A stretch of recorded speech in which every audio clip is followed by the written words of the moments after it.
Reaction involving COOH। तो पहली reaction है रिडक्शन। रिडक्शन का मतलब है ऑक्सीजन का जाना, हाइड्रोजन का ऐड होना। ठीक, तो यहाँ पर अगर हम इस ग्रुप की रिएक्शन LiAlH4 और हाइड्रोलिसिस कराते हैं तो हमें RCH2OH ग्रुप मिलता है। मींस कार्बोक्सिलिक एसिड, या अगर हम कहें कि ये जो कार्बोक्सिलिक ग्रुप है कार्बोक्सिलिक का, इसका कन्वर्जन OH ग्रुप में अल्कोहल में होता है। दूसरा है डीकार्बोक्सिलेशन, मींस बहुत इंपॉर्टेंट रिएक्शन है। NaOH और CaO अगर इनको 3:1 के रेशियो मिलाओ तो इसे सोडा लाइम कहते हैं। सोडा लाइम की रिएक्शन सोडियम के एसीटेट्स के साथ करवाती है। जैसे ही आप कराते हैं तो आपको एल्केन मिल जाती है और Na2CO3 आपको बाहर रिमूव मिल जाती है। तो इसका एक एग्जांपल है CH3COONA plus NaOH with CH4 plus Na2CO3। ये है laboratory method of alkane, sorry methane. Now substitution reaction, halogenation reaction पढ़नी है। इस रिएक्शन का शॉर्ट फॉर्म है HTZ रिएक्शन।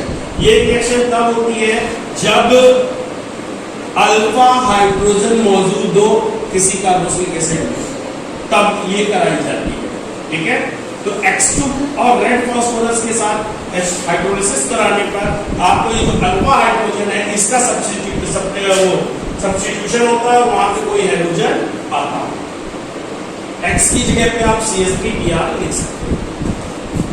आखिरी रिएक्शन पढ़ते हैं रिंग सब्स्टिट्यूशन। यहाँ पर इस बेंजोइक एसिड में जब हम कंसंट्रेटेड HNO या H2SO4 के साथ रिएक्शन कराते हैं तो यहाँ पर हमें नाइट्रो ग्रुप इसकी मेटा पोजीशन पे मिलता है। ये शो करता है कि इलेक्ट्रोफिलिक सब्स्टिट्यूशन रिएक्शन के लिए बेंजोइक एसिड जो मेटा डायरेक्टिंग ग्रुप होता है। यहाँ पर आप देख भी सकते हैं, show benzoic acid is a meta directing group for the electrophilic substitution reaction। यहाँ पर देखिए ये स्ट्रक्चर है बेंजोइक एसिड का। ये बॉन्ड हमने ऊपर की साइड ब्रेक किया तो इस कार्बन पे आ गया प्लस का चार्ज। जब प्लस का चार्ज आया इलेक्ट्रॉन डेंसिटी में कमी हुई, तुरंत बेंजीन रिंग से 11 बॉन्ड टूट के यहाँ पर आया और यहाँ पर डबल बॉन्ड रेडी हो गया और प्लस का चार्ज यहाँ पर आ गया। अब आपने क्या किया, ये वाला बॉन्ड आपने ब्रेक कराया इस साइड। जैसे ही आपने इस साइड ब्रेक कराया, यहाँ माइनस यहाँ प्लस, प्लस माइनस मिलके बॉन्ड बना लेंगे और यहाँ पर इसकी और पैरा पोजीशन पे प्लस का चार्ज आ जाएगा। अब जब पैरा पोजीशन पे प्लस का चार्ज आएगा तो ये बॉन्ड टूटेगा इस पोजीशन पे, मेटा पोजीशन पे।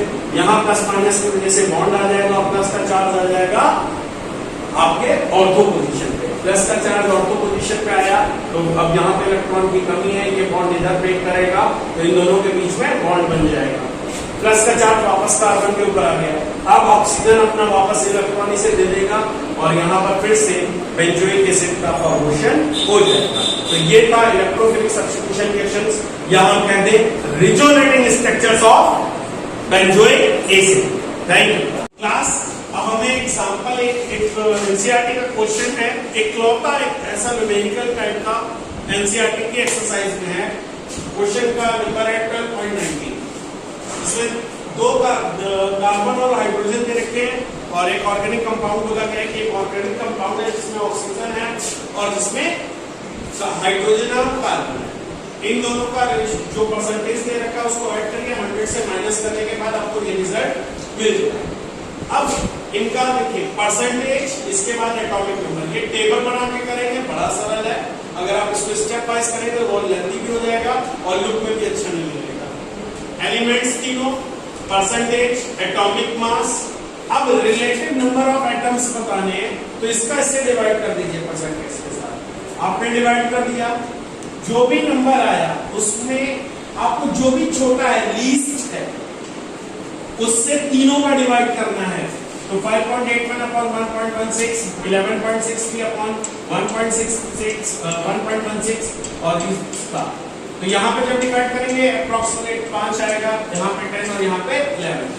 यहाँ पे जो 5, 10, 11 आया है, देखिए कार्बन 5 है, हाइड्रोजन 10 है और ऑक्सीजन 1 है। तो इस तरीके से जो हमें फॉर्मूला बनता है उसका नाम होता है एम्पिरिकल फॉर्मूला। अब एम्पिरिकल फॉर्मूला क्या बना, C5H10O।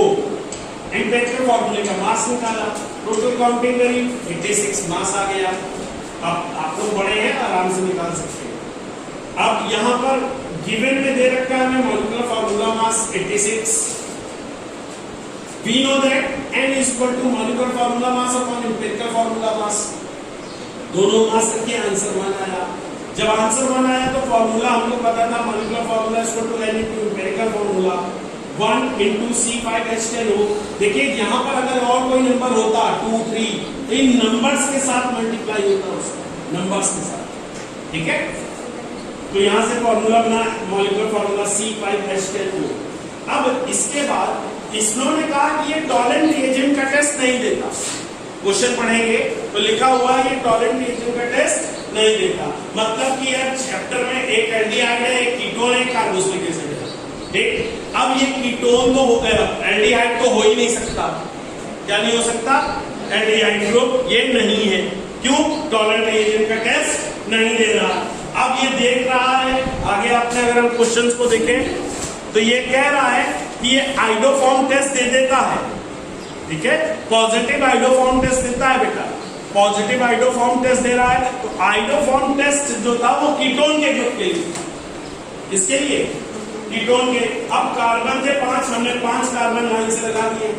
ठीक, अब इसके बाद O1 था तो ठीक है, 1 कार्बन पे हमने O लगा दिया. ठीक, इसके बाद 10 एस थे हमने बांट दिए. तो ये जो बना वो बना पेंटेन टू ओल. पेंटेन टू ओल. ठीक, तो इसका नाम तो कंफर्म हो गया कि ये है क्या. अब आइए इसकी रिएक्शन देखते हैं. आपने पेंटेन टू ओल का ऑक्सीडेशन कराया. क्या कराया? ऑक्सीडेशन. किसकी प्रेजेंस में होता है? KMnO4 की प्रेजेंस में करा सकते हैं, K2Cr2O7 की प्रेजेंस में करा सकते हैं. ये रिएक्शंस आपके चैप्टर के अंदर की है, बाहर की नहीं. बस हो सकता है यहाँ पे आर उन्होंने लिख के दे दी हो. ऑक्सीडेशन कराने के लिए एथेनोइक एसिड और प्रोपेनोइक एसिड में कन्वर्ट हो रहा है. इसके बाद आपने एक चीज कही थी कि ये हमें आइडोफॉर्म टेस्ट दे रहा है. तो आइडोफॉर्म टेस्ट देने का मतलब था NaOI से रिएक्शन करा देना. ठीक, NaOI से रिएक्शन कराएंगे, आइडोफॉर्म बन गया. ठीक, जैसे क्लोरोफॉर्म बनता है वैसे आइडोफॉर्म है. आइडोफॉर्म का बनना ही इस चीज को बता दे रहा है कि हम जो टेस्ट कर रहे हैं, जो रिएक्शन हमने करी वो बिल्कुल सही थी. आइडोफॉर्म का फॉर्मेशन हो गया. और NaCO3 से कराने पे ये हमें एडिशनल प्रोडक्ट में ये आपका कंपाउंड भी दे रहा है. ठीक, तो हमारी आंसर सही है. इस बात की पुष्टि आइडोफॉर्म टेस्ट ने कर दी. ठीक, ये एक सवाल, एक न्यूमेरिकल है, यहां से शुरू होगा. याद रखिए हर बार सवाल जो स्टार्ट होगा वो यहां पे आके रुक जाएगा. मॉलिक्यूलर फॉर्मूला आपको बनाना आ जाए. आप जब यहां तक आ जाएंगे तो आपको ये समझना है कि कौन है कौन नहीं है. इसलिए इस चैप्टर के दिए गए सारे टेस्ट आपको याद रखने हैं. यहां पे करने के बाद फिर आप इसको, ये रिएक्शनें हैं, आराम से आपने जो रिएक्शनें चैप्टर के अंदर से ही होगी, कहीं बाहर से नहीं आएंगी. आइडोफॉर्म टेस्ट आपका फ्रेमिंग टेस्ट है आपके सिलेबस में, टॉलेंट रिएजेंट का टेस्ट है और हेलोजिनेशन है. बस ये 4 टेस्ट याद रखिए, सारे क्वेश्चंस हो जाएंगे. ठीक क्लास, थैंक यू.